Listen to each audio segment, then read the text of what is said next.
그럼 지금부터 제238회 고양시의회 임시회 개회식을 시작하겠습니다. 국민의례를 하겠습니다. 모두 자리에서 일어나셔서 단상에 있는 부피를 향해 주시기 바랍니다. 국회에 대하여 경례.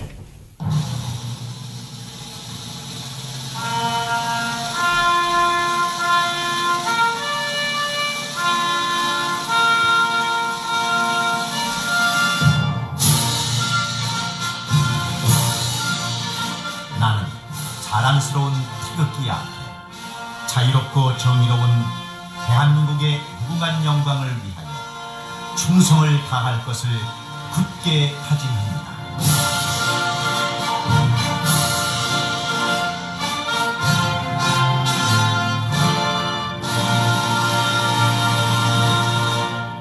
바로 이어서 애국가 제창을 하겠습니다. 녹음 반주에 맞춰 1절을 제창하여 주시기 바랍니다.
다음은 순국선열과 호국영량에 대한 묵념을 올리겠습니다.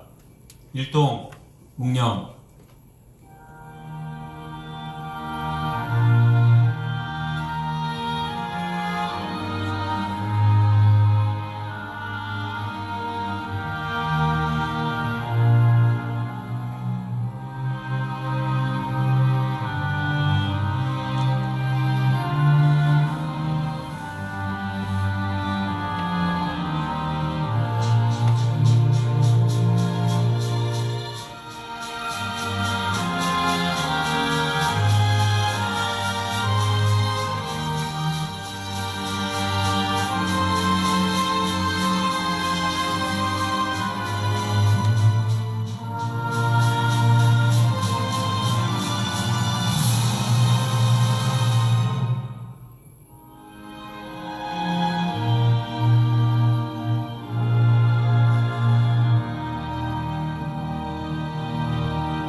바로 모두 자리에 앉아주시기 바랍니다.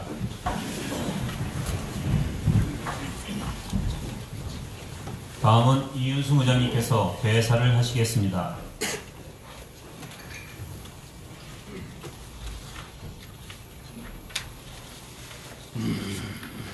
존경하는 106만 고향 시민 여러분, 동료 의원 여러분, 그리고 이재준 시장님을 비롯한 공직자 여러분과 오늘 의회를 찾아주신 언론인 및 방청객 여러분, 희망찬 2020년 새해를 맞아 첫 번째로 개회하는 제238회 고양시의회 임시회에 건강한 모습으로 만나 뵙게 되어 매우 반갑습니다.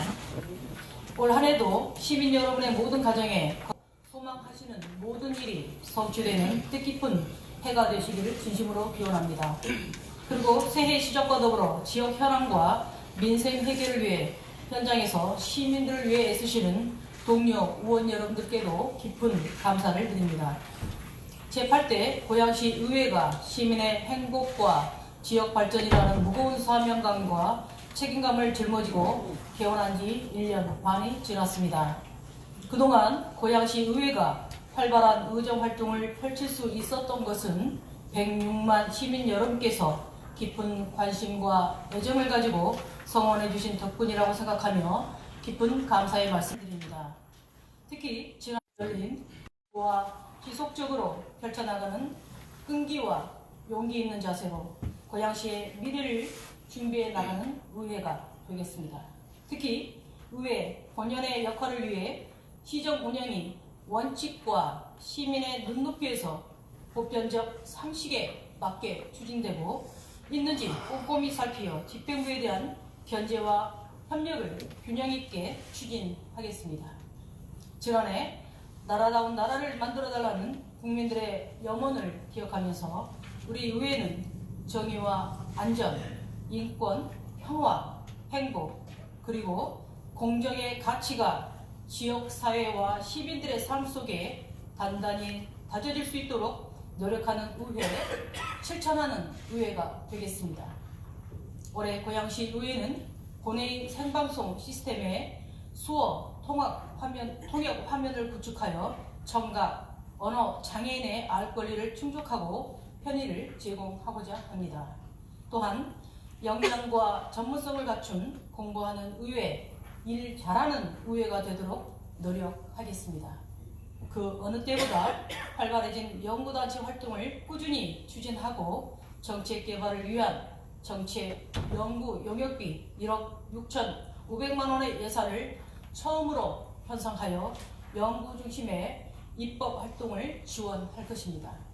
그리고 제8대 고양시 의회 후반기 원구성을 차질 없이 추진하여 안정적인 의정 활동이 지속되도록 최선의 노력을 다하겠습니다. 특히 오늘 2020년 시정 운영에 대한 집행부의 정책을 청취하는 시간을 통해 우리 모두 함께 뜻을 모으고 지역사회 발전을 위해 상호 협력하는 기회가 되기를 바랍니다. 존경하는 106만 고양 시민 여러분, 우리 의회는 시민 여러분의 기대에 부응하며 시민을 섬기며 따뜻한 의정 활동을 펼치기 위해 최선의 노력을 다할 것을 약속합니다. 올해도 고양시 의회가 더욱 힘차게 일할 수 있도록 아낌없는 관심과 조언을 부탁드리며 다시 한번 새해를 맞아 시민 여러분의 모두의 가정에 건강과 행복이 가득하시기를 기원합니다. 경청해 주셔서 감사합니다.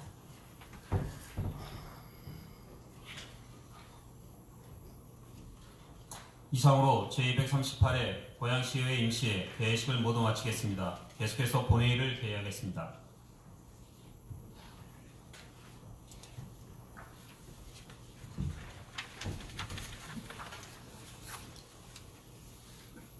지난해 1월 1일과 1월 3일자로 인사발령으로 임용된 고양시 간부 공무원에 대한 소개가 있겠습니다. 시장님 나오셔서 소개해 주시기 바랍니다.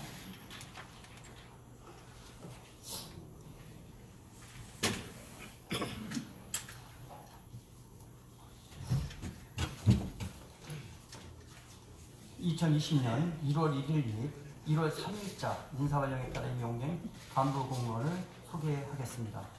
먼저 지난 1월 1일자로 임명된 제1부시장을 소개하겠습니다. 국가공무원 인재개발원 교육 파견을 마치고 고양시 제1부시장으로 임명된 이재철 제1부시장입니다.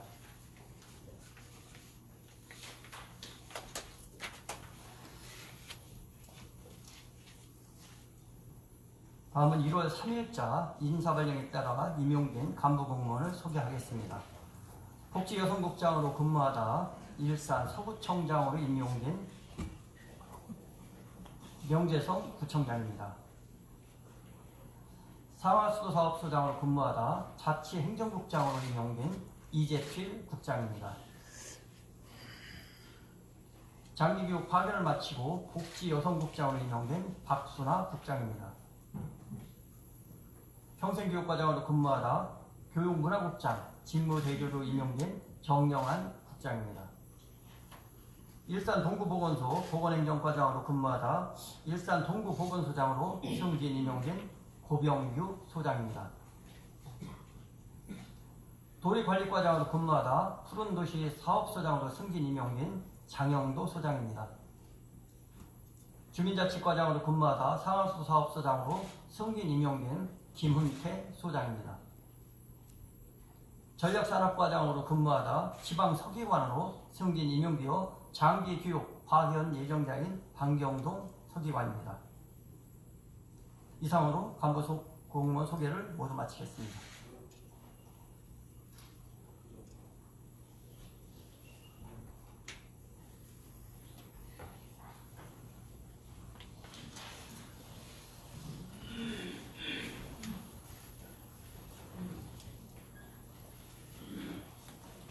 시장님 수고하셨습니다. 자리를 마련해 주시기 바랍니다. 성인이 되었으므로 제238회 고양시 의회 임시회 제1차 본회의를 개회하겠습니다.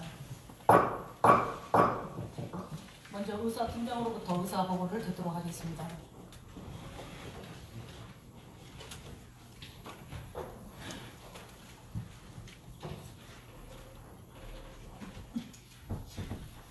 의사팀장 한철희입니다. 근본 임시회 집회 경위를 보고드리겠습니다. 오늘 집회는 지난 1월 6일 김효근 의원 등 11명의 의원으로부터 임시회 집회 요구가 있어 1월 8일 의회운영위원회의 협의를 거쳐 1월 14일부터 17일까지 4일간의 의사 일정으로 1월 9일 집회 공고를 함으로써 개회하게 되었습니다. 다음은 의안 접수 및 심사 회부에 관한 사항입니다. 1월 6일 고양시장으로부터 고양시 청소년재단 정관 변경 동의안이 제출되었으며 김민수 의원이 대표 발의하고 6명의 의원이 서명하여 제출한 고양시 폐기물 처리시설 설치 촉진 운영 및 주변 지역 지원 등에 관한 조례 일부 개정 조례안, 박한기 의원이 대표 발의하고 6명의 의원이 서명하여 제출한 고양시 도시재생 활성화 및 지원에 관한 조례 일부 개정 조례안, 김덕심 의원이 대표 발의하고 13명의 의원이 서명하여 제출한 고양시 아동청소년 부모 및 대물림 방지 지원 조례안 이상 4건의 안건이 접수되어 소관 상임위원회에 회부하였습니다. 다음은 회의 중 주요 의정활동 사항을 보고드리겠습니다. 1월 2일 이윤수 의장님과 이규열 부의장님, 각 상임위원장님들께서는 신년을 맞아 고양 현충공원에서 현충탑 참배를 하였습니다. 지난 2019년 12월 22일 정판호 의원님 등 5분의 의회 대표단은 5일간의 일정으로 중국 운남성 군명시를 방문하고 우호 교류 및 화해산업 협력 방안 논의를 위한 공무국에 출장을 하였습니다. 2019년 12월 20일 고양시의회는 행정안전부가 주관한 2019 전국지방의회 우수사례 경진대회에서 의회 기관부문 최우상을 수상하였으며 공모 참여 2건은 우수사례로 선정되어 행정안전부 장관 표창을 수상하였습니다. 또한 김덕심 의원님께서는 2019년 12월 24일 경기도 화성시청에서 민주평화통일자문회의 경기지역회의회가 주관한 2019 의장표창 수여식에서 의장, 대통령 표창을 수상하였습니다. 이상으로 의사보고를 마치겠습니다.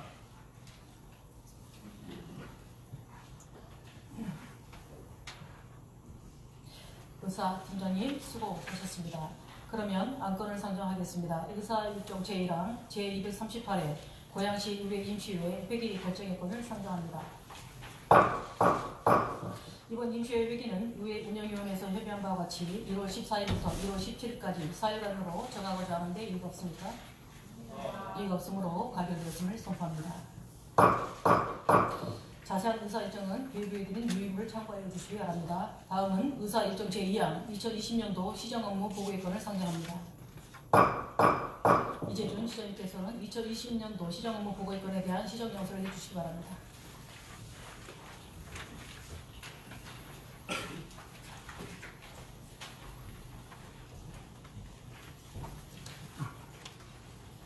(2020년의) 14번째 날입니다. 존경하는 이윤승 의장님과 여러 의원님, 그리고 시민 여러분께 새로운 신년의 출발점인 2020년의 고양시 운영 방안에 대해서 설명드리고자 합니다. 새로운 신년은 과거의 성장 방식으로 이끌어갈 수는 없습니다. 앞으로 고양시에서 가장 필요한 것은 고양시 하면 떠오르는 특별함이 무엇이다, 왜 고양시여만 하는가에 대한 답이 곧 고양시의 도시경쟁력이 될 것입니다. 이 특별함은 도시가 사람 움직일 때 찾아옵니다.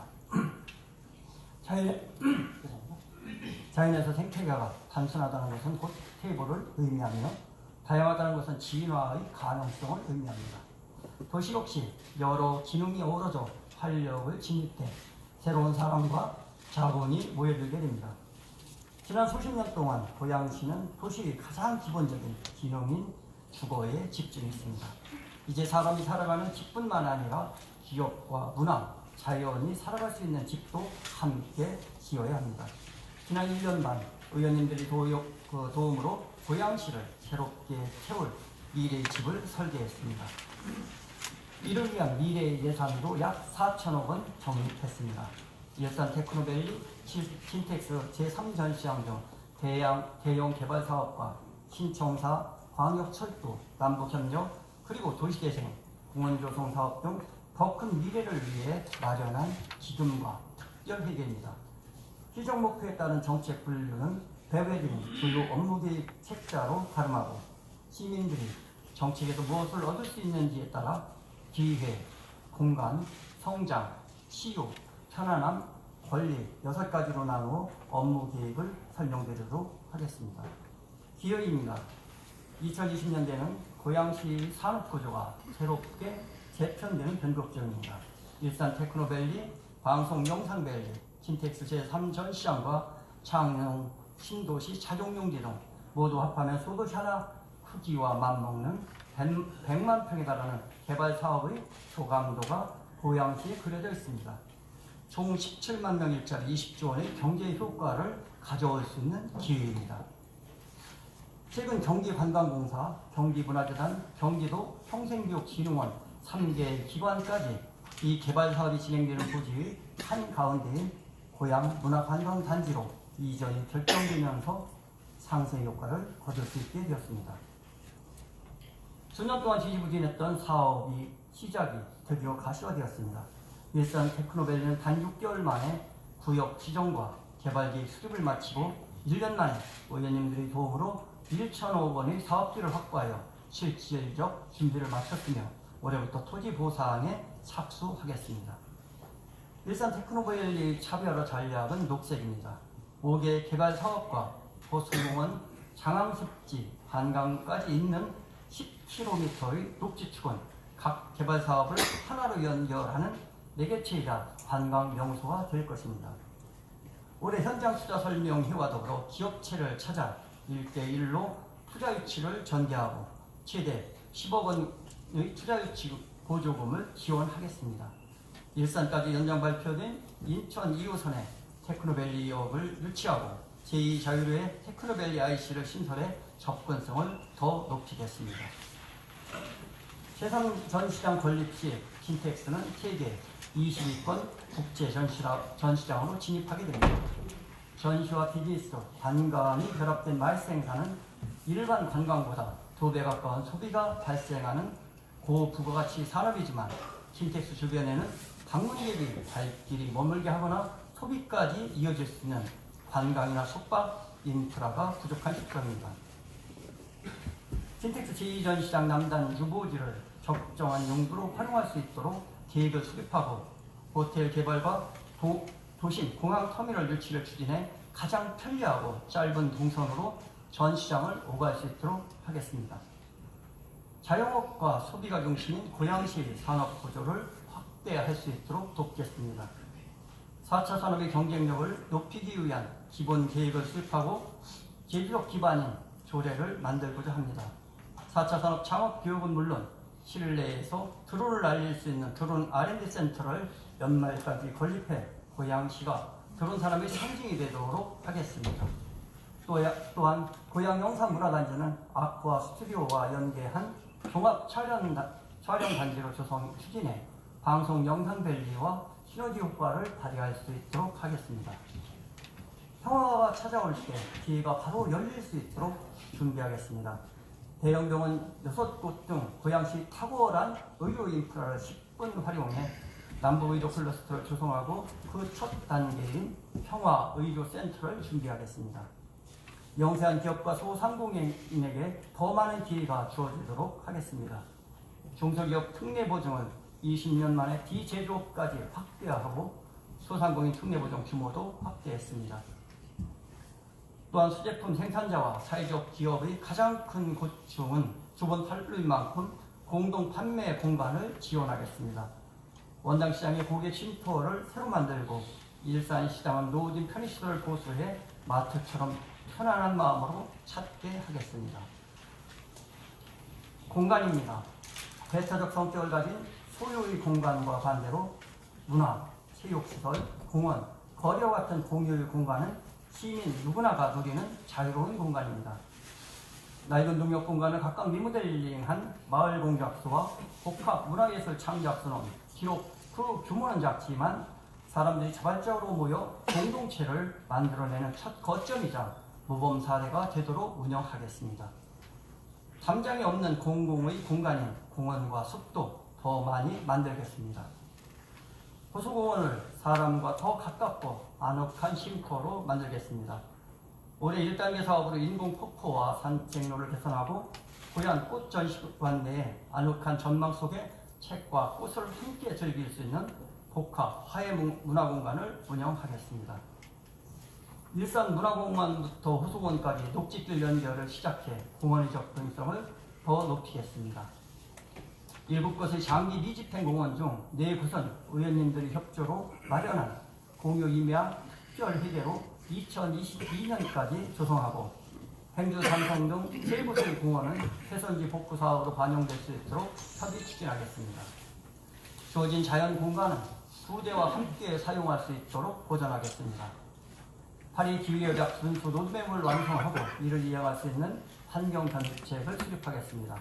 태양광 설비와 저공해 자동차 보급도 지속 추진하겠습니다. 육화되어가는 자원습지 물꼬를 복원하고 근초소를 리모델링한 탐교대를 통해 더 많은 사람들이 자원습지 가치를 공유하도록 하는 동시에 남사로 등록을 위한 공론도 모으겠습니다. 고향의 근현대사에서 상징적 의미가 큰 건물을 전수조사 후 상징 건축물로 지정하겠습니다. 더 큰 쓰임을 위한 활용 방안도 검토하겠습니다. 얼어붙은 남북관계의 물꼬를 트고 노벨 평화상을 수상했던 김대중 전 대통령의 사제를 매입하여 통일을 준비하는 기록관이자 평화인권 민주주의 교육공간으로 활용하겠습니다. 성장입니다. 취업을 준비하는 청년들의 고민은 일자리가 부족한 것이 아니라 원하는 일자리가 부족한 것입니다. 청년들이 사회에서 제 역할을 찾고 주도적으로 활동할 수 있도록 돕겠습니다. 취업과 소통이 있는 청취다방 28 청춘 창업소로 공간을 제공하고 청년 지원 매니저와 청년 동아리 지원으로 성장의 화수분 역할을 하겠습니다. 기업과 직접 연계하는 맞춤형 일자리 학교를 통해 단순히 교육에서 끝나지 않고 취업 시장의 문턱까지 연결되도록 돕겠습니다. 충분한 일할 능력이 있지만 은퇴 또는 경력 단절과 더불어 사회에서 배제된 신중년과 노년층 여성들이 사회 재진입을 돕겠습니다. 이를 위해 20대 초반까지 한정되었던 교육의 울타리를 넘어 평생에 걸쳐 끊임없이 성장할 수 있는 학습의 기회를 넓히겠습니다. 글로벌 학습 도시 네트워크와 연계한 평생학습의 성과관리 체계를 구축하고 5060 신중년 고향 시민대학 운영과 평생학습관 구성으로 학습 기반을 마련하겠습니다. 청소년들에게는 문화적 성장의 기회를 넓히겠습니다. 자유학년 대상으로 1인 1학기 사업을 추진하고 청소년 자유공간과 송포, 청소년 문화의 집 등 주도적인 활동 공간을 마련하겠습니다. 치유입니다. 고양시 내 5곳의 뉴질 도시재생 사업지는 물리적인 준비가 완료된 만큼 이제 각 지역의 특색을 담아내는 작업에 주력하겠습니다. 재생 작업을 보다 속도감 있게 추진하겠습니다. 최근 원당 도시재생 리그 사업은 원당역 인근에 2,500억 규모 성사 도시재생 혁신지구가 선정되며 덩달아 추진 동력을 얻게 되었습니다. 혁신지구는 규제를 대폭 해소한 더 빠르고 강력한 재생 사업입니다. 복합건물 내부는 공공청사는 물론 주민이 내몰리지 않는 저렴한 임대 상가와 임대주택, 문화복지시설 등의 생활 SOC, 기업지원시설과 교육연구시설 그리고 기존보다 2배 가까이 넓힌 환승 주차장으로 조성할 예정입니다.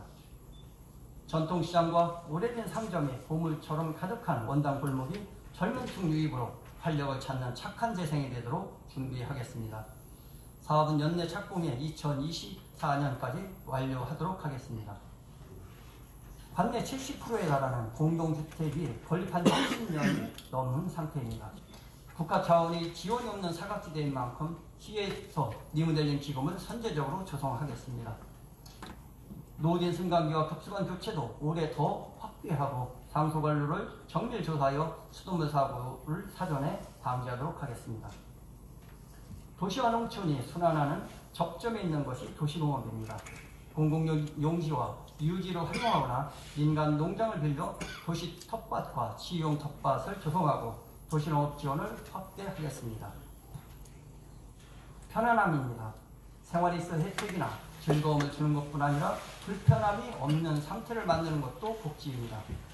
집은 우리 삶과 가장 직결되어 있는 곳이며 가장 편안한 공간이어야 합니다. 그동안 주택은 사적 공간으로 여겨왔지만 최소한의 생활권을 보장하기 위한 주거복지 확대가 필요한 시점입니다. 주거복지센터를 설립하여 열악한 주거 환경에 있는 이들을 발굴하고 임대주택과 주택금융, 노후주택 개량 등에 대한 상담과 지원을 제공하겠습니다. 또한 타 지자체와 협약을 통해 고양시 출신인 지방 내 학생들에게 주거비 부담 없이 공공기숙사에 입주할 수 있도록 하고 타 지역 출신 대학생을 위한 기숙사를 고양시 내에 건립하고자 합니다. 몸이 불편하더라도 생활이 불편이 없이 도시를 누릴 수 있도록 하겠습니다. 장애인 종합복지관 건립을 2021년까지 추진하고 고양시 모든 공원의 경사로를 완만하게 개선하여 장애인도 불편 없이 이용토록 하겠습니다. 사회적 편견으로 보호와 배려를 받지 못했던 정신질환자에 대해서도 사회복지와 치료비 지원을 사례 관리를 통해 지원하겠습니다. 안전은 특별한 이벤트가 아닌 일상이 되어야 합니다.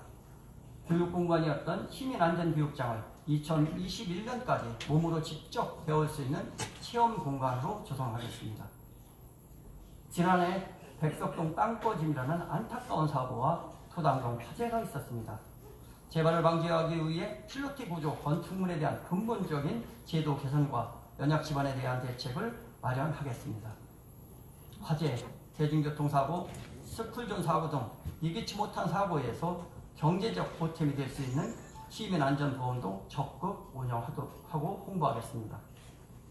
교통흔적 구간 개선 사업으로 강내 IC를 올해 마무리하고 통일로 IC 4개 지점과 일산 IC는 상반기에 착공할 예정입니다.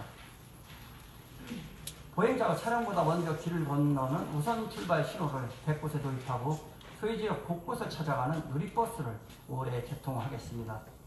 4개 노선을 우선 개통한 후에 3개 노선을 추가로 도입할 예정입니다. 권리입니다.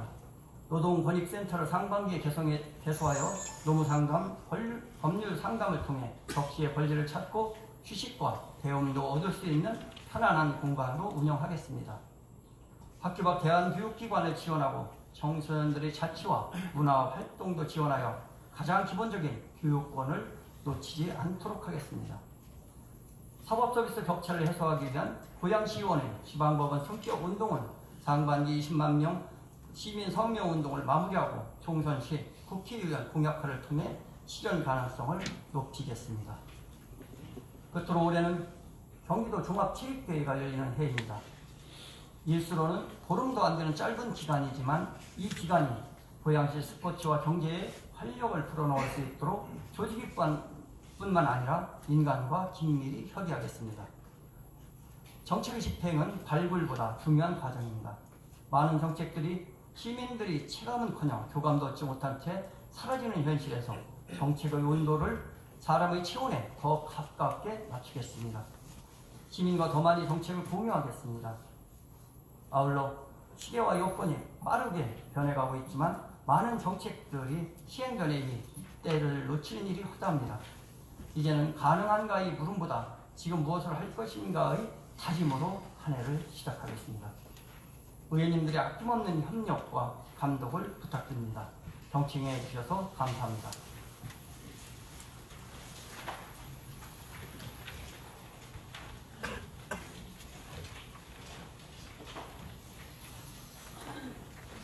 이재준 시장님 수고하셨습니다.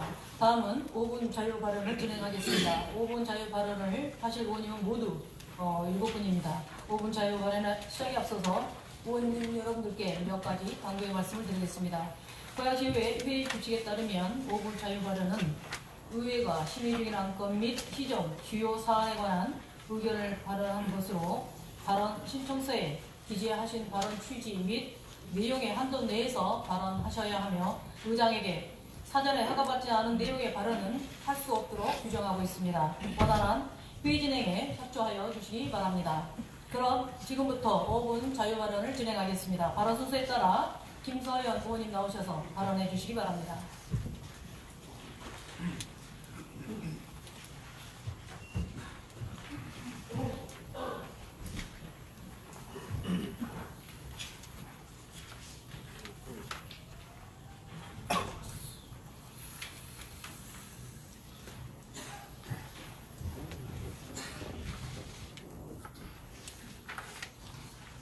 네, 5분 발언에 앞서서 2020년이 벌써 14일이 지났습니다.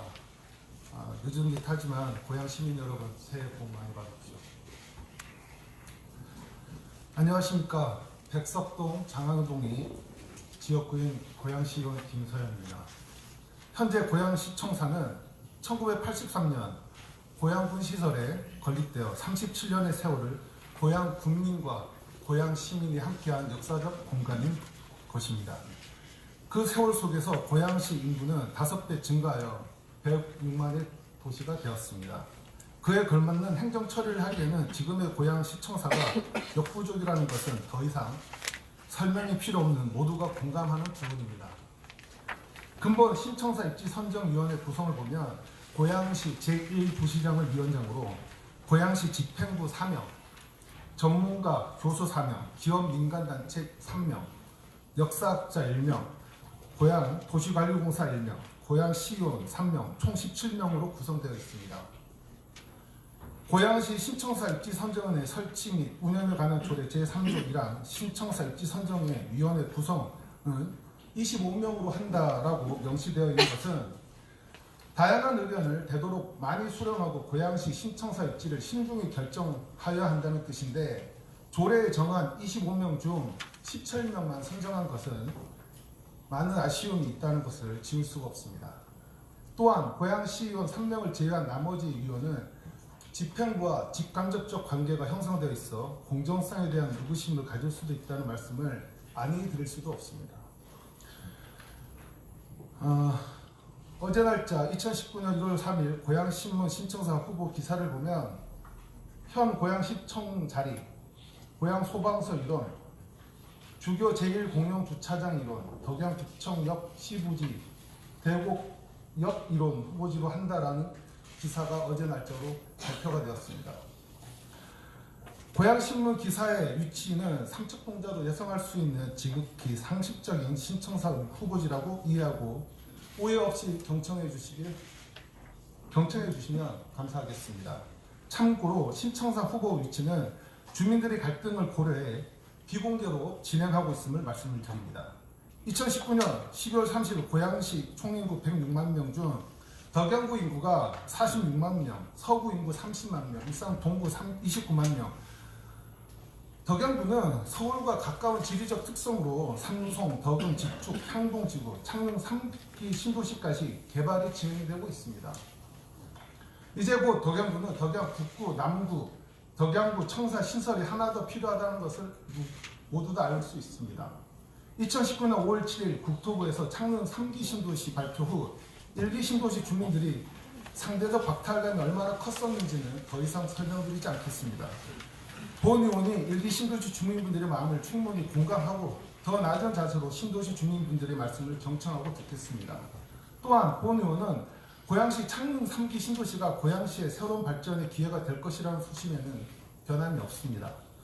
GTX 3호선, 경의선, 교회선, 대곡선, 대곡소사선 6개의 철도 노선과 서울 외곽순환도로 자유로, 제2자유로, 중앙로, 광역교통의 최고의 중심인 이곳, 제1기 신도시 일산 동서구와 덕양구의 성공적 균형 개발을 연결해 이루어낼 그곳이 어디인지 106만 고양 시민에게 묻는다면 모두 다 대곡역이라고 말할 것입니다.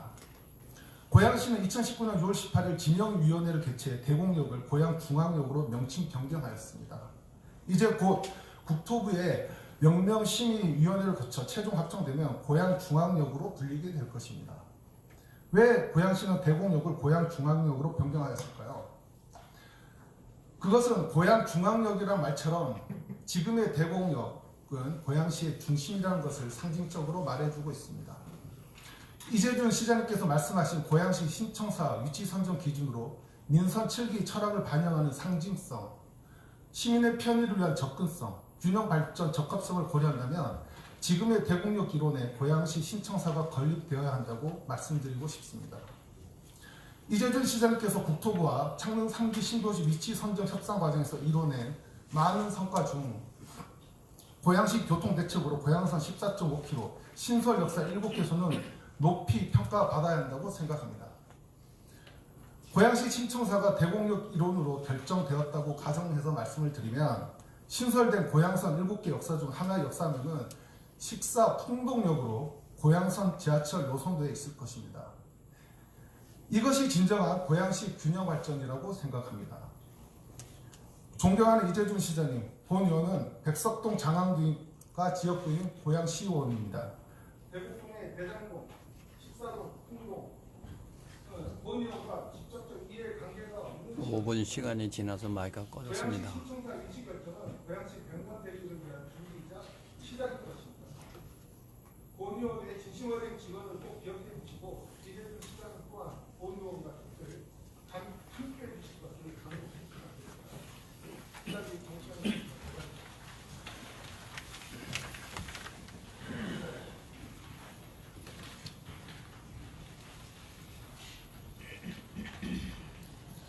김서연 의원님 수고하셨습니다. 다음은 김은남 의원님 나오셔서 발언을 주시기 바랍니다.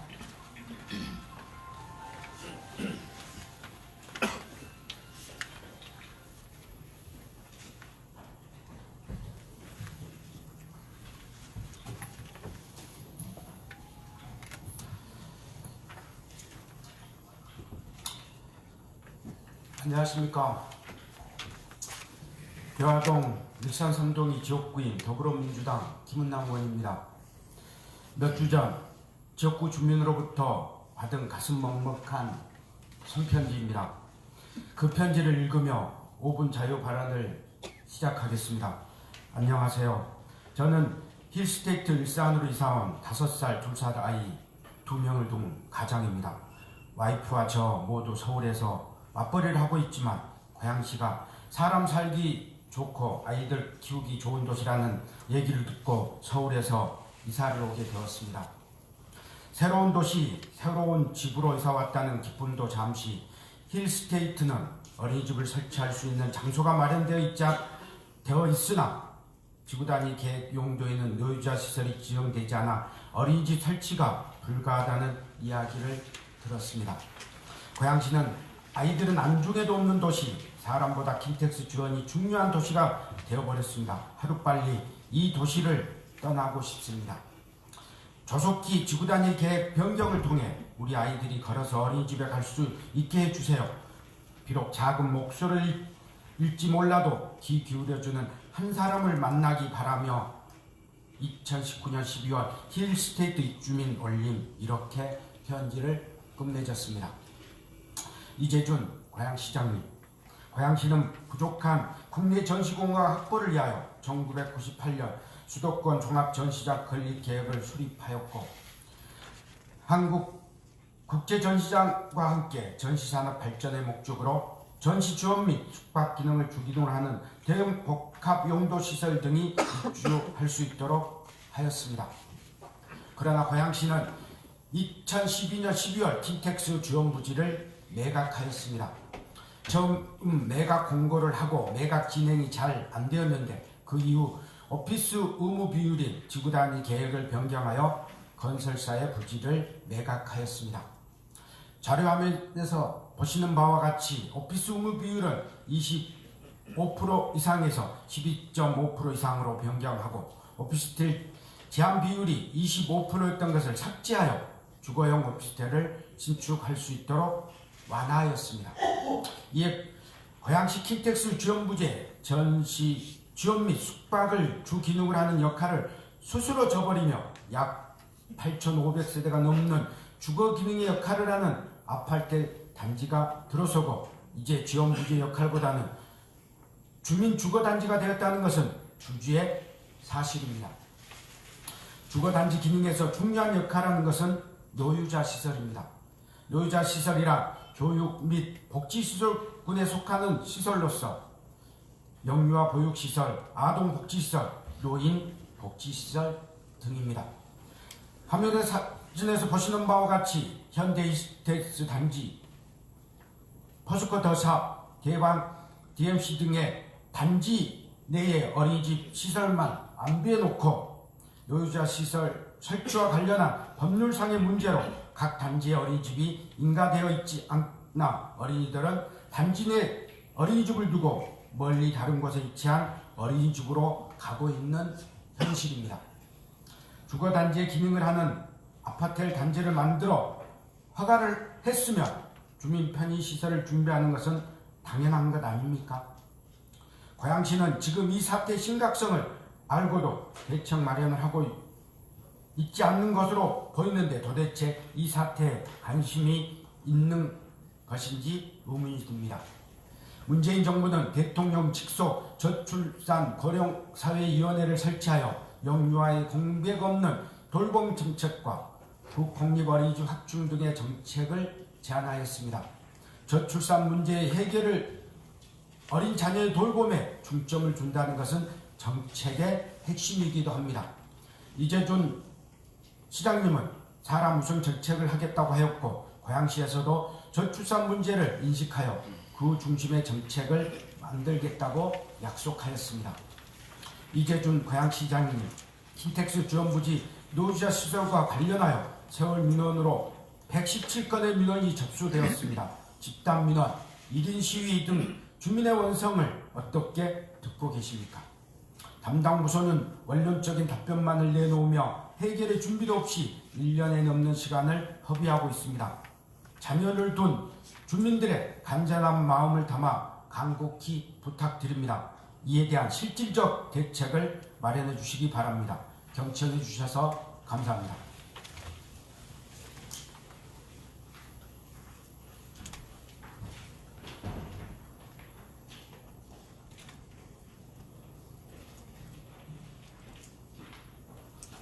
김은남 의원님 수고하셨습니다. 다음은 손동수 의원님 나오셔서 발언해 주시기 바랍니다.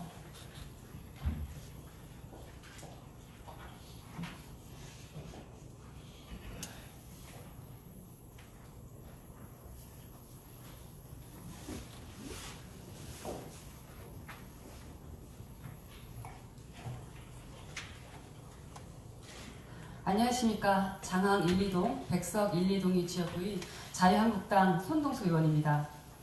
둘 이상이 서로 북돋우며 다같이 잘 살아감. 상생의 사전적 정의입니다. 새해 출발점에 서서 오늘은 상생을 얘기해보고자 합니다. 지난달 12월 21일 백석동에서 땅 꺼짐 사고가 또다시 일어나면서 일산 주민들은 불안한 한 해를 보내야 했습니다. 사고 발생 후 이재준 시장은 대책회의 현장에서 최근 백석동 일원에 연달아 발생한 땅 꺼짐 사고 방지를 위해 연약지반이라는 특수성을 고려해 향후 모든 건설 현장에서 철저한 지질검사, 완벽한 공법 등 대비책을 충분하고 과하다 싶을 정도로 완벽하게 마련하라고 주문했습니다. 또 이번 사고가 정말 마지막이라는 각오로 매뉴얼을 만들라고 지시했습니다. 하지만 언제나 마지막이었으면 하는 사고는 반복되고 있습니다. 매뉴얼이 없어서 매뉴얼대로 하지 않아서 사고가 난 것일까요? 매번 시민 안전이 우선이라고 같이 하겠다고 하는 약속은 슬그머니 사라지고 있습니다.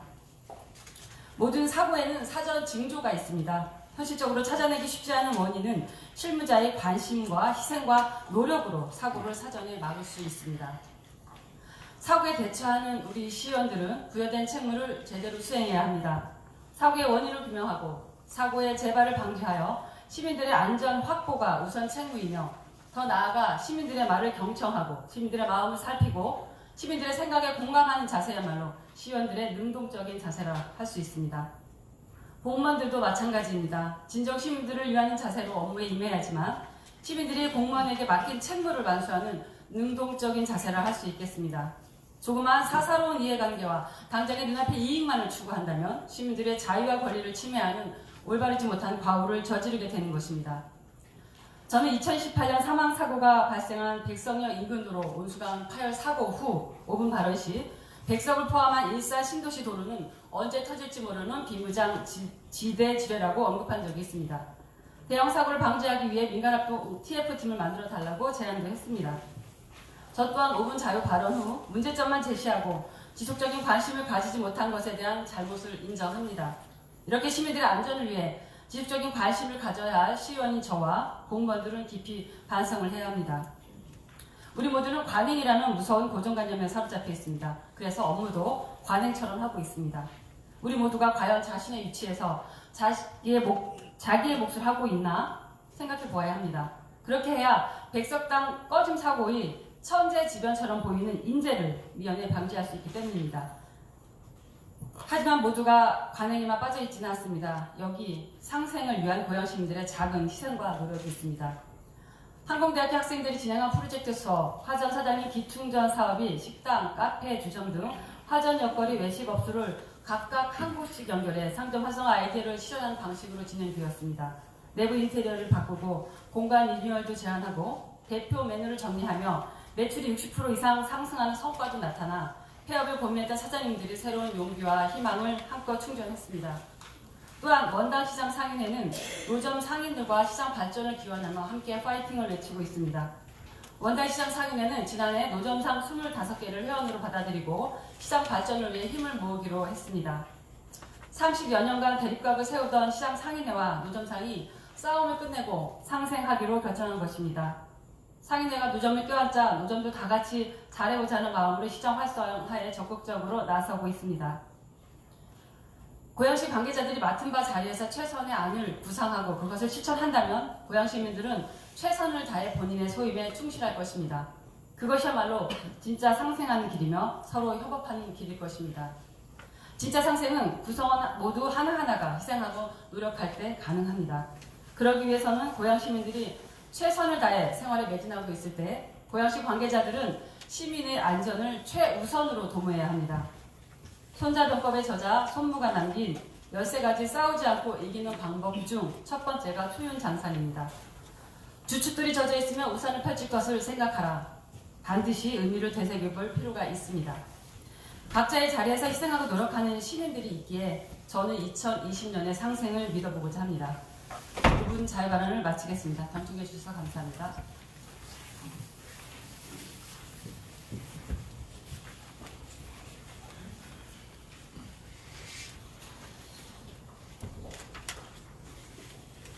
손동수 의원님 수고하셨습니다. 다음은 김예련 의원님 나오셔서 발언해 주시기 바랍니다.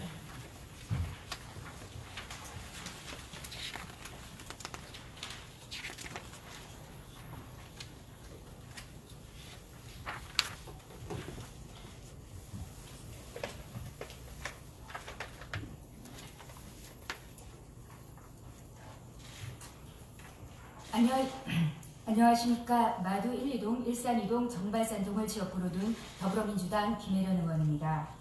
저는 이번 5분 발언을 통해 경기 북부 지역의 장애인 구강진료센터의 필요성에 대해 말씀드리고 장애인 구강진료센터의 유치를 위해 고양시의 적극적인 관심과 노력을 부탁드리고자 합니다. 장애인은 칫솔질이나 치실질 같은 자가 구강관리가 어렵고 치과로의 이동, 치과진료 자체의 어려움, 전문 인력의 필요성 때문에 비장애인보다 구강건강 수준이 열악하고 제때 치료받지 못해 질환이 방치되는 경우가 많습니다. 한국장애인개발원에서 보고한 2018년 장애인 통계연보에 따르면 장애인 생애전환기 건강진단 수검률은 67.8%, 장애인 안검진 수검률이 42.4%인데 반해 장애인 구강검진 수검률은 21.5%에 불과합니다. 장애인의 다빈도 질환 1위가 치은염, 치주질환과 같은 치과 질환이라는 사실에서도 장애인의 구강건강 수준이 낮다는 것을 확인할 수 있습니다. 특히 행동조절이 어렵거나 중증 장애인의 경우 장애인 진료 전문 인력 및 전신마취 시설이 없는 치과에서는 진료가 불가능해 구강검진과 치료에 더욱 어려움을 겪고 있는 것이 현실입니다. 그래서 정부는 장애인 구강진료의 접근성을 높이고 소외된 장애인의 구강건강 증진을 위해 지난 2011년부터 권역별로 장애인 구강진료센터를 설치, 운영하고 있습니다.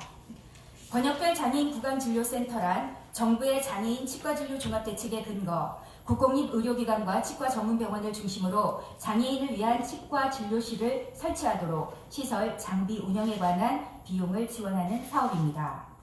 자료 화면에 보시는 바와 같이 현재 충남, 광주, 부산, 경기, 전북, 대구, 강원, 인천, 제주, 서울 10개의 장애인 구강진료센터가 운영 중이고 2019년에 대전, 울산, 충북, 경남센터가 추가 설치되어 올해부터 14개 센터가 운영될 예정입니다. 그리고 보건복지부는 2021년까지 4개의 권역별 센터를 더 확충할 계획입니다. 그렇다면 왜 장애인 구강진료센터가 경기 북부에 필요한가에 대해 말씀드리겠습니다. 자료 화면을 보시면 전국 등록 장애인 수는 260만 명입니다. 그중 21.2%인 등록장애인 5분의 1 이상인 55만 3천 명이 경기도에 거주하고 있습니다. 그리고 경기도 등록장애인의 수는 꾸준히 늘어나고 있는 상황입니다. 두 번째로 치과 영역 중증 장애인 수를 들 수 있습니다. 치과 영역 장애인이란 치과 치료에 현저한 어려움이 있고 스스로 구강 관리가 힘든 중증 장애인으로 2017년 통계 자료를 보시면 자료 화면입니다. 경기도 등록 장애인 53만 3천 명의 3분의 1 정도인 17만 3,200여 명이 치과 영역 중증 장애인입니다. 치과 영역 장애인은 작은 수술에도 전신 마취가 필요한 만큼 장애인 치과 진료를 위한 전문 인력과 시설이 필수적인데 일반 치과에서는 이런 전문 인력과 전문 시설을 기대하기 어렵습니다. 보신 바와 같이 경기도는 등록장애인의 수도, 치과 영역 중증 장애인의 수도 다른 지역보다 압도적으로 많지만 장애인 구강진료센터는 경기 남부 지역의 죽전센터 한 곳뿐이어서 경기 북부 지역의 장애인들은 치과 치료에 더욱 소외되어 있는 상황입니다. 따라서 보건복지부에서 2021년까지 4곳의 구강진료센터를 확충한다면 그 선정 과정에서 장애인 거주 현황과 치과 영역 중증 장애인의 수가 반드시 고려되어야 합니다. 그리고 경기 북부 지역의 경우 가장 많은 등록장애인이 살고 있고 장애인 학교와 장애인 복지관, 재활센터, 주간보호센터, 유관단체들이 유기적으로 연결되어 있는 고양시야말로 가장 적합한 곳이라고 할 수 있습니다.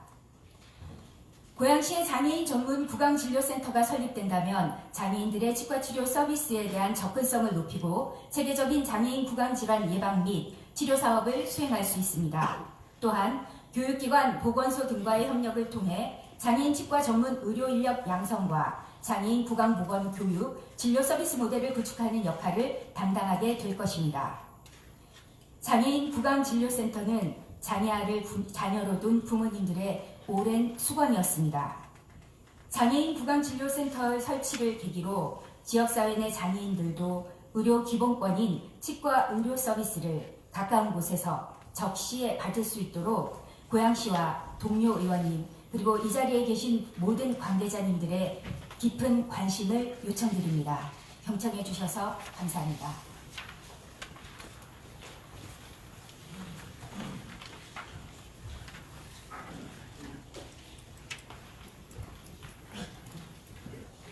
김혜련 의원님 수고하셨습니다. 다음은 김보경 의원님 나오셔서 발언해 주시기 바랍니다.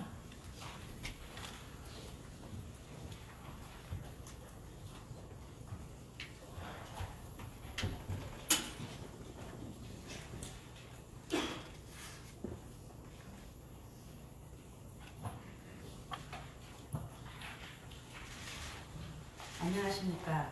주교동, 선사 1, 2동, 14동 지역구의 기획기술위원회 김보경 의원입니다.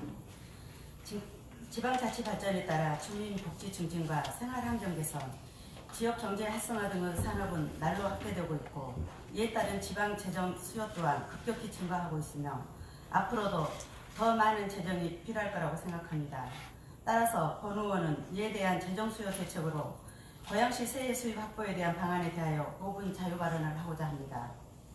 2018년을 기준으로 우리 시의 세액 수입 부가징수 현황을 살펴보면 예산액 1,181억 1,100만원 징수 결정액 2,309억 6,400만원, 수납액 1,456억 7,200만원, 불납 결손금액 67억 5,700만원, 미수납액 785억 3,500만원, 결손 금액을 포함한 정리율은 65.9%로 나타나고 있습니다. 같은 해 지방세 정리율은 91.1%로 이에 비하면 터무니없는 정리 실적을 보이고 있습니다. 이에 본 의원은 고양시 세액 수입 부가징수 실태 전반에 대한 문제점 도출과 이에 따른 대응 방안에 대하여 제안 드리고자 합니다. 먼저 세액 수입 부가징수 문제점은 크게 세액 수입의 비전문적이고 비효율적인 관리로 체납액이 날로 늘어나고 그 결과 전국 최하위 수준의 징수율을 보이고 있다는 것입니다. 세부적인 문제점에 대해서 짚어보겠습니다. 가태료 및 가징금 등 징벌적 세액 수입은 각 개별 법령에 의해 부과되나 담당자가 수수료 바뀌어 해당 업무에 대한 전문성과 연속성이 떨어져 그 징수율에 있어서 지극히 저조한 실적을 보이고 있다는 것입니다. 또한 회계 과목별로 당해연도 부과는 각 사업부서에서 하고 체납액 징수 업무만 징수과를 일관하여 관리하고 있기 때문에 각 부과 담당자는 납기한 내 징수에 소극적으로 대처하고 있으며 심지어는 납세자가 납부를 하고자 부가부서에 가상기자를 요청해도 업무 프로세스를 몰라 징수하지 못하는 사례가 발생하고 있으며 체납자가 요구하는 분할 납부 신청조차도 처리하지 못하는 실정입니다. 세외수입 징수 및 체납 처분을 위해 반드시 진행해야 할 선행 절차인 독촉과 최고도 하지 않아 압류가 불가능한 상태에서 압류 물건이 제3자에게 양도되어 압류동 체납 처분을 하지 못하는 사례도 발생하고 있습니다. 통상적으로 납기한 내 징수를 못하고 체납액으로 일관되면 약 80%는 징수가 불가능하다고 보는 것이 대다수 실무자들의 의견입니다. 또한 가세자료 대장 정비가 되지 않아 과거 연도 부가자료 가세 적정성을 파악하기 어렵고 가세자료가 체계적으로 관리가 안 되기 때문에 비정상적인 부가건에 대해 부가 취소 등 절차를 이행하지 않고 후임자에게 넘겨 스스로 불필요한 민원 발생과 불필요한 체납만 쌓여 고양시 세액 수입 행정의 신뢰도 추락과 재정 운영의 불건정성만 지표로 나타나는 실정입니다. 이상에서 말씀드린 바와 같이 세액 수입 부가 징수 업무 처리에 불합리한 점과 비효율적인 행정 처리 때문에 징수율이 떨어지고 궁극적으로는 고양시 건전 재정에 악영향을 끼치고 있는 게 현실입니다. 따라서 이러한 문제점에 대해 해결 방안을 집행부에 제안드리겠습니다. 첫째, 세액 수입 가세 자료에 대한 정비를 철저히 하는 것입니다. 가세 자료를 대장 형태로 구축하고 수시로 정비를 하면 인사이동으로 업무 담당자가 바뀌더라도 부과하는 데 큰 혼란과 어려움이 없게 되고 민원 발생도 감소함과 동시에 궁극적으로는 징수율 향상에 도움이 될 것입니다. 둘째, 각 사업부서 세액 수입 부가 징수 업무 담당자의 전문성을 제고해야 합니다. 지속적인 세액 수입 업무 담당자들의 직무 교육을 통하여 신속하고 정확하게 세액 수입 업무를 처리하여 행정의 신뢰성과 세수학층에 기여할 수 있도록 해야 합니다. 셋째, 세액 수입 체납액 징수 업무에 있어서 지방세 징수 방법을 적용하는 것입니다.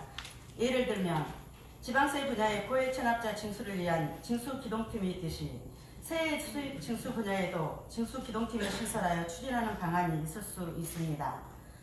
징수 인력을 대폭 보강하여 세액 수입 징수 전담 조직을 신설, 운영하는 방법도 좋은 방법이라고 생각합니다. 마지막으로 전문화된 재정 담당자의 확충 및 지속적인 관리 운영이 필요하며 징수기동팀, 합동징수 등 가용 가능한 세입에 대한 집중적 인력 투입으로 고양시에 맞는 세입과 세출 확보로 예측 가능한 사업을 원활히 추진하는 것입니다. 고양시는 서울과 연접한 지리적 요건에도 불구하고 수도권 정기계획법과 한일업계권으로 있어 법인의 신설 등의 규제가 많아 기업 유치에 많은 어려움이 따르고 있습니다. 근본적인 세수로 증대 효과를 보기는 어렵다고 생각합니다. 따라서 체납의 준비에 있어서 심각한 시간 오버로 마이크가 꺼져 있습니다. 전문성 확보로 세입 행정의 신뢰도를 높이고 조정의 건전성을 확보하는 것이 필요하다고 생각합니다. 경청해 주셔서 감사합니다.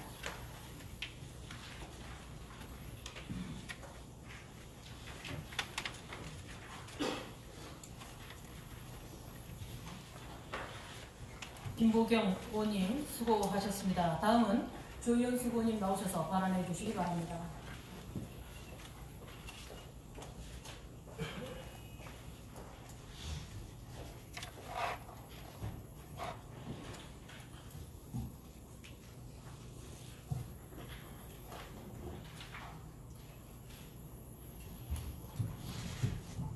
안녕하십니까.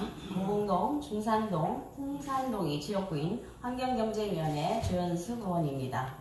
본 의원은 지역 상권 활성화를 위한 특화거리 조성에 대하여 5분 자유 발언을 하고자 합니다. 현재 도시재생과에서 추진하고 있는 원당, 화전, 일산, 삼성, 능곡 등 5개의 도시재생 뉴딜 사업 지역뿐 아니라 그 외에 다른 지역에도 일상생활에 접목하여 지역 상권 활성화를 위한 특화거리 조성 사업을 추진해 주실 것을 제안드립니다. 지역 상권을 저해하는 요인은 무수히 많은 것 같습니다. 새로운 상권 조성으로 상권의 축은 지속적으로 이동하고 있으며 인터넷의 발달로 오프라인 유통 구조는 온라인 유통으로 급속한 변화를 가져오고 있습니다. 편리한 배달 서비스 등의 변화도 고객의 발걸음을 멈추게 하는 요인입니다. 소상공인들은 단기간 영업이익의 손실과 경영난으로 개업 또는 폐업을 반복하고 있습니다. 청춘의 거리, 라크스타 또한 공실이 넘쳐나는 게 지금의 현실입니다. 환경 변화에 발맞춰 거리에 낡고 노후화된 것들을 뜯어고치고 사람들의 이목을 끄는 특화거리 조성을 한다면 지역 상권 활성화에 기여할 수 있을 것 같습니다. 예를 들어 부천시의 경우 부천 북부역 광장 일대를 재정비하는 동시에 부천 만화 특화거리를 조성하여 시민들의 흥미를 유발하고 자연스러운 진입을 유도하고 있습니다. 성남시의 경우에는 디자인 산업의 진흥과 지역 정체성의 확립을 도모하기 위해 디자인 특화거리를 조성하였는데 디자인을 테마로 한 지역 주민의 문화생활까지 활성화하고 있습니다. 디자인 문화 강좌, 생활 디자인 과정, 초중등생 디자인 체험 과정 등을 개설하여 주민과 밀착된 디자인 붐을 만들어가고 있습니다. 이처럼 특화거리를 조성할 수 있는 분야는 다양합니다. 또 다른 대표적인 분야로는 음식 문화가 있습니다. 이미 여러 지자체에 음식 문화 특화거리가 조성되어 있습니다. 단순히 먹거리만 강조하는 것이 아닌 각 업소별 요리 시범 및 메뉴 개발 전시회나 특화된 유니폼이나 앞치마 제작 전시회와 같은 시민이 참여하며 볼거리와 즐길거리가 함께하는 특화거리가 조성되었으면 합니다. 이어 더불어 본 의원은 고양시만의 수제품 사업 및 공예산업에 특화한 프리마켓 특화거리 조성을 제안드리고자 합니다. 정기적으로 상설 운영하는 수공예 사업 및 공예산업 특화거리를 조성하고 지역 물품 공유경제의 장인 프리마켓을 지역의 인적, 물적 자원을 활용하여 개최한다면 판료의 어려움을 겪는 영세 소공인에게 힘을 주며 지역순환 경제 구축에 도움이 될 수 있을 것이라고 생각합니다. 또 다른 고양시만의 특화거리로 청년들이 함께 참여할 수 있는 특화거리를 조성하였으면 합니다. 고양시에 위치하고 있는 대학교 학생들이 갈고 닦은 전공들을 살려서 특화거리 조성의 일환으로 도시 미관을 정비하는데 그 역할을 함께하는 것입니다. 예를 들면 중부대학교의 만화 애니메이션 학과 학생들이 참여하여 애니메이션 캐릭터를 활용한 각종 조형물 등의 가로 시설물을 설치한 특화거리를 조성하는 것입니다. 이는 특화거리를 조성하는 것에 청년의 참여도 이끌어낼 수 있는 계기가 될 수 있을 것이라고 생각합니다. 이러한 조성 사업들을 통하여 거리 특성과 이미지에 맞도록 각종 거리 시설물을 새롭게 디자인하고 벽화거리 조성이나 포토존 설치 등을 하여 도시 재생과 추억의 거리 재현 등에 시민이 직접 참여할 수 있도록 개성과 활기가 넘치는 공간으로 다듬어보는 작업을 해보았으면 합니다. 새롭게 변화하는 대형 개발 사업 등과 함께 원도심을 재정비하는 사업과 연계한 특화거리 조성 사업을 시행한다면 시너지 효과를 낼 수 있을 것이라고 생각하며 이는 지역 상권을 활성화할 수 있는 계기가 될 수 있을 것이라고 생각합니다. 시민이 함께 참여하는 활력 있는 도시를 만드는 데 기여할 것입니다. 살기 좋은 고양시를 만들기 위하여 특화거리 조성 사업에 관심 가져주실 것을 부탁드리면서 이상 5분 자유 발언을 마치겠습니다. 경청해 주셔서 감사합니다.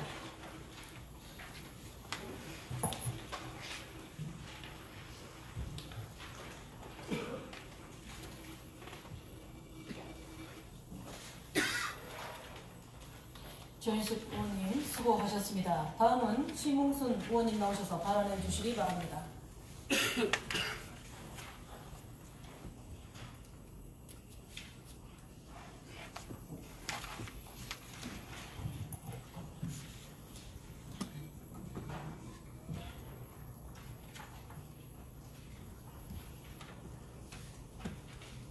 안녕하십니까. 대하동 일산 3동 지역구를 두고 있는 자유한국당 심웅순 의원입니다. 경제의 새해가 밝았습니다. 지난 한 해는 다사다난했던 해였습니다.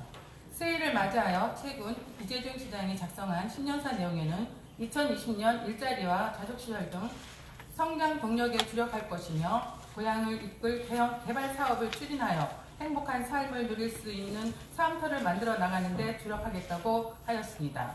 또한 6일자 기사 내용 중 고양시 2020년은 경제와 안전을 가장 먼저 챙길 것이라고도 하였습니다. 신년에 걸맞는 2020년 고양시의 미래가 기대되는 신년사입니다. 하지만 과연 현재 이재준 시장이 하고 있는 사업들이 이 신년사에 걸맞는지에 대해서는 의문이 듭니다. 현재 진행되고 있는 사업에는 김대중 사저 매입, 금정굴 납골당 사업, 숲속의 섬 매입 등 행복의 주체가 되어야 할 고양 시민의 의견을 무시하거나 편향된 정치 이념을 가지고 진행되는 것들이 다수 존재합니다. 2년 사업은 문재인 정부가 해야 할 일이라면 지방자치단체장인 이재중 시장께서는 지역 발전에 힘써할 것입니다. 이에 5분 발언을 통해 이재준 시장이 앞으로 나가야 할 길을 열어드리고자 합니다. 첫째, 고양 시민의 이해와 동의를 바탕으로 사업을 추진해야 할 것입니다.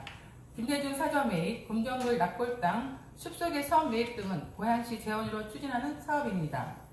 따라서 고양 시민에게 분명한 사업 목적과 예산 책정 등에 관해 충분한 설명과 투명한 절차로 고양 시민의 이해와 동의를 먼저 구해야 합니다. 하지만 김대중 사저 및 숲속의 섬 매입 사업은 현재 주민들의 많은 반대와 우려에도 불구하고 예산안에 반영되어 일방적인 사업 추진이 이루어지고 있습니다.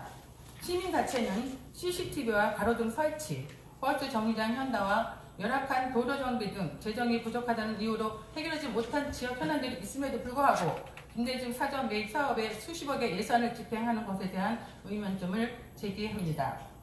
또한 탄현동 주민들로 구성된 탄현 비상대책위원회는 금정굴 공원 묘지 조성으로 인한 주민의 행복 추구권 박탈과 재산권 하락으로 거주 이전의 자유마저 박탈될 것을 우려하고 있습니다. 이에 이재중 시장께서는 시민과 보다 가까운 곳에서 소통하려고 노력하며 시민의 입장에서 사업의 필요성과 당위성을 판단하고 이를 기준으로 시민의 신뢰를 받는 시정을 운영해야 할 것입니다.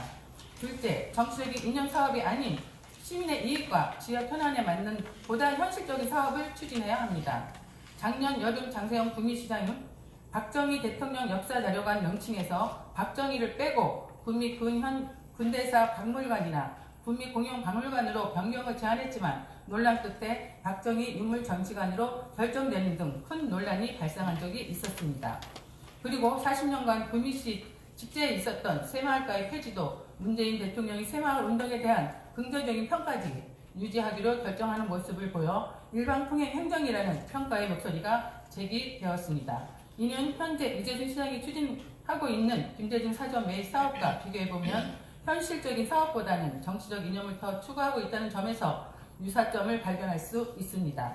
지금 고양시가 필요한 것은 정치적 이념에 치우친 사업이 아닌 고양 시민의 이익을 위한 사업을 해야 한다는 것을 다시 한번 강조하는 바입니다. 시장은 시민의 이야기를 경청하고 고양시의 발전을 우선적으로 생각해야 하는 시민들의 대표자라고 할 수 있습니다. 시장이 시민들의 요구를 적극적으로 반영하고 시민의 이해와 동의를 구해야 하는 것은 시장으로서 당연한 본분일 것입니다. 하지만 지금 추진하고 있는 계획들은 이와 어긋난 것들이 많습니다.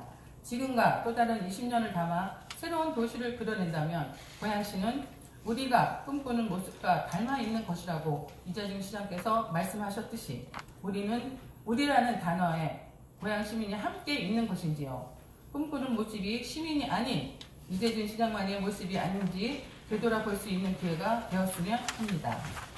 자신이 생각하고 있는 민주주의를 위해 정작 시민들이 보장받아야 할 민주주의가 억압되고 있는지 다시 한번 살펴보기를 권합니다. 지금까지 경청해 주셔서 감사합니다.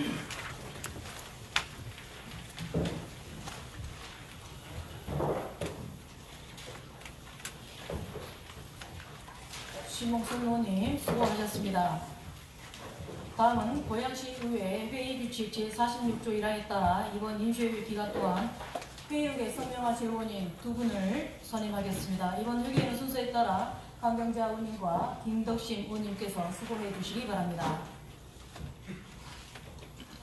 다음은 본회의 휴회 결의를 하겠습니다. 의사 일정에 있는 바와 같이 상임위원회 활동을 위해 1월 15일부터 1월 16일까지 2일간 본회의를 휴회하고자 하는데 이의가 없습니까? 이의가 없으므로 가결되었음을 선포합니다.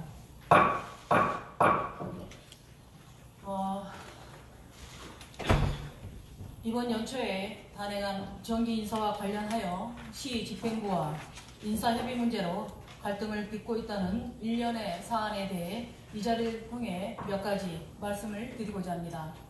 일부에서는 고양시 의회가 시장의 고유 권한인 인사권을 침해하고 개입한다는 인식이 확산되는 것에 대해 의장인 저를 비롯한 의원 모두는 깊은 우려를 표하는 바입니다.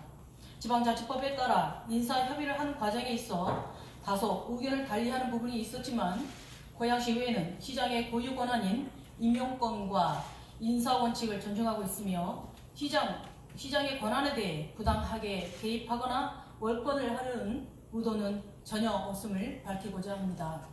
그러나 이번 상반기 정기 인사에서 의회 사무국 직원의 전입과 전출에 따른 정부 인사의 미발령은 지방자치법 제91조에 따라 인사협의 시행 등 정당한 절차에 의해 합의된 사항임에도 직원 인사를 일방적으로 중지한 것은 전대미문의 초유의 사태로 고양시 의회를 무시하고 의회 사무국 직원들뿐만 아니라 집행부 직원들 또한 많은 허탈감과 불안감을 안겨주었다고 생각합니다.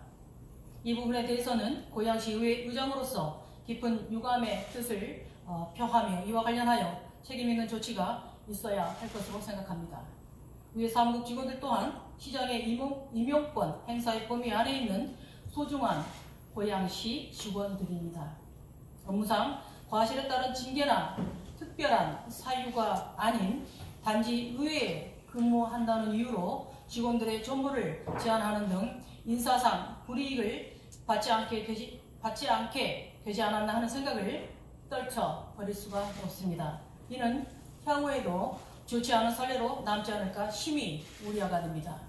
의회 사무국 직원으로서 특혜를 바라는 건 아니지만 동일한 직원의 입장에서 차별받지 않도록 의장으로서 최선의 노력을 다할 것이며 시장님 또한 많은 관심과 애정으로 살펴주시기를 거듭 당부드립니다. 지금도 변함없는 생각이지만 시의회와 집행부는 항상 동반자적 입장에서 시민의 공동의 이익과 지역사회 발전이라는 가치 창출을 위해 대립이 아닌 상호 협력을 통해 시민을 위한 선정을 펼쳐야 할 막중한 책무가 있다고 생각합니다. 다시 한번 시의회와 집행부가 인사 문제로 갈등을 빚고 있다는 우려에 즈음하여 106만 고양 시민과 공직자 여러분께 깊은 유감의 말씀을 드리며 고양시의회는 어떠한 사안이든 집행부와 현안에 대해 건전한 대안을 모색하고자 논의할 준비가 되어 있음을 밝히며 집행부와 상호 협력하며 우리 시의 발전을 위해 더불어 전진해 나가는 최선의 노력을 다하겠습니다.